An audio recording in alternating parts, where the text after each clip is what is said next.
but it is so far in the background.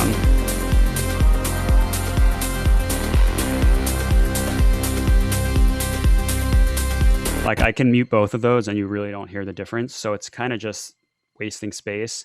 I think nowadays, if I'm going to put an element into a song, it's either all or nothing. Like you don't, unless it's like a Foley like background thing, like this rain, you really want everything to have a purpose and you want to be able to mute it and, miss it.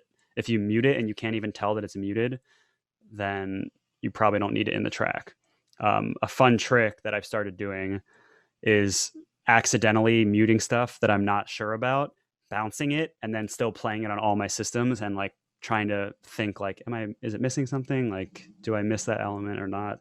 I find that if you bounce it and there's like a version without that stuff, and then you're playing it on other systems, by the time you get back into Ableton, you don't feel as bad deleting it because you've already like created a version without it.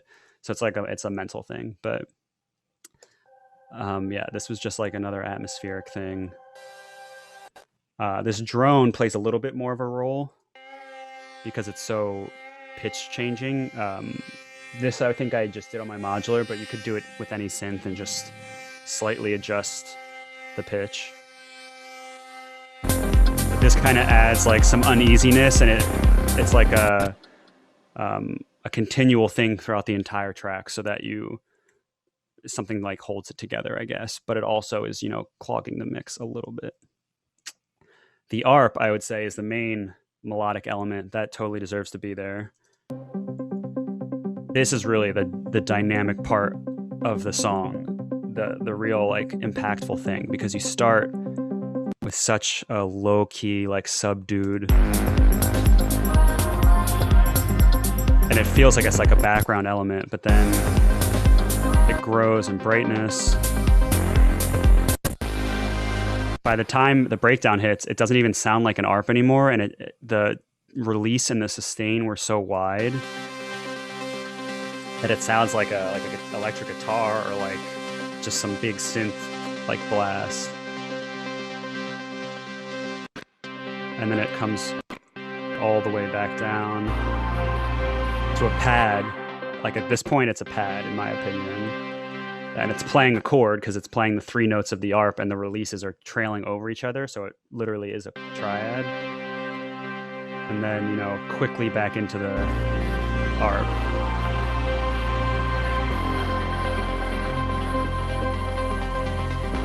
So as much as you guys are curious about the bass, I think this ARP is the most important lesson to take away from this song, especially after hearing a lot of your demos that you sent to me.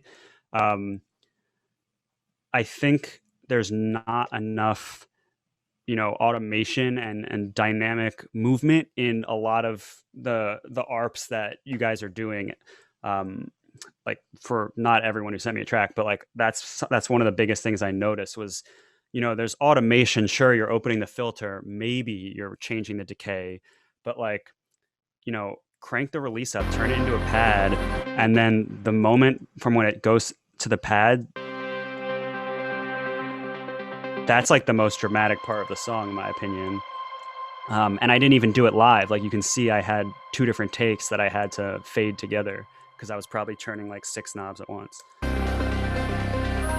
So really critically listen to this song on your own and just think about how many possibilities there are for modulation, even beyond settings on the synth. So I was definitely doing filter, envelope depth, attack, decay, sustain, release. You can't see the automation changes because it was on my mini log, but there's definitely these macro, like 32 bar long sweeps, as well as like one-off little attack sweeps or like a decay turn, just enough that like every 2 or 3 seconds, a tiny thing is changing. And that makes sure it's, it has personality, it has character. It's never going to get boring.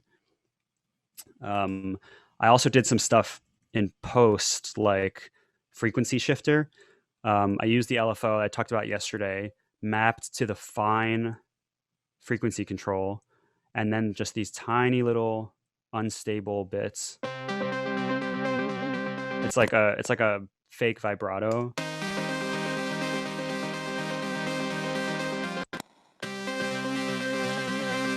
So it's just enough to like, turn someone's ear and be like, oh, that's cool. And that way, this 3-note arpeggio that's playing for 8 minutes doesn't get boring. While we had this unfrozen, another thing I was noticing is that a lot of times you'll have a 16th note arpeggio and then you'll put delay on that. And now all of a sudden you have, if it's like a dotted eighth, you have, a ton of space filled because it's every 16th note plus every third 16th is getting delayed. Or if you have an eighth delay, then suddenly you're doubling up on every single note. So if I take away Echo Boy, the ARP is actually just an eighth note ARP. So that's what it was coming out of the mini log. And it sounds like much, much lamer. But when I add the Echo Boy, not only did I add it for width, so if you open this tweak knob, if you didn't know, you can change the width of, even if it's a single echo, you can change the width. But because it's a dotted eighth, then every time the delay is hitting, it's actually hitting in an open space that wasn't occupied by the original signal. And that's important because you're creating, like, you're implying a chord by using it, because you can hear as like the decay opens up, you start hearing only one note of the thing, of the ARP, and it starts sounding almost just like someone jamming on like the same note. I'm trying to find a good part.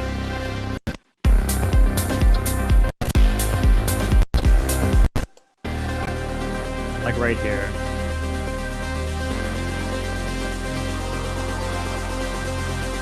So I always try in my ARPs to strive for the effect where multiple people would hear something different in the same arpeggio. So some people might latch on to all 3 notes ascending.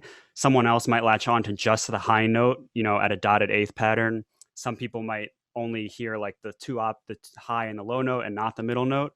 But I think that perceptual variety is what makes ARPs either good or bad. If you can tell too easily exactly what's happening and the pattern, there's not enough complexity to the pattern, or in this case, complexity comes from the delay, you're not going to excite people with that arpeggio. But like Yato and Cassian and those guys who do those awesome progressive ARPs, or like Guy J, I think you and your friend could hear the ARP differently, and you might even sing it back differently because the pattern is just complicated enough or it's just layered enough where it's not, like a one size fits all thing. Hopefully that makes sense. I don't know if you guys have experienced that, where like you hear something like a part of the arpeggio, but you don't actually hear the whole thing. Maybe it's just me. Maybe I'm crazy. Cool. Let me scroll up for any questions real quick.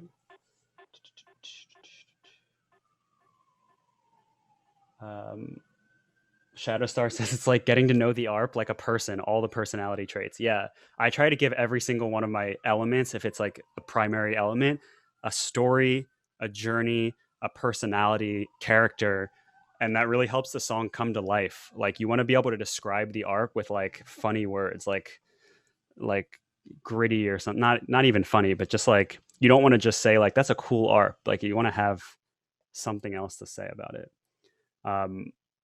Michael asks, which plugin do you use for the ARPs and the bass line? So this ARP was my mini log. But as you can see, like without saturation and EQ and delay,